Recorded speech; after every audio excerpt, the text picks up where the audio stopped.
ina ta garin Kano College of Health Science Faculty Kano. Masha Allah. Insha Allah. Kuma idan aka ta tsinci kanka a harkar waka, duba da kuma shafi ɓangaren lafiya. Ai kin san ita waka baiwa ce tafiya. Za ka iya samun ma alaramma da yanayin waƙa. Yanayin waƙa da shi ne ba ta yin kiɗa na mai kasa ko kunyan kasa. Najeriya kasar mu ce ba mu raina ta ba. Kowa ya yi addu'a mu samu daidaituwa. Ba mu kiɗa mu bi kasa ko kunyan kasa. Najeriya kasar mu ce ba mu raina ta ba. Kowa ya yi addu'a mu samu daidaituwa. Ba mu kiɗa mu bi kasa ko kunyan kasa. Najeriya kasar mu ce ba mu raina ta ba.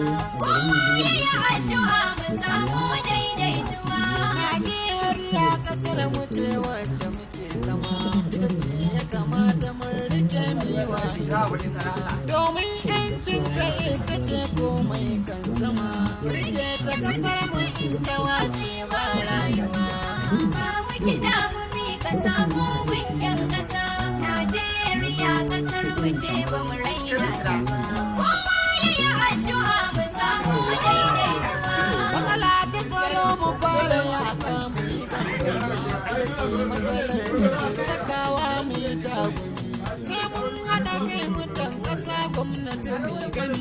In babu hakan mu tabbatar da akwai damuwa.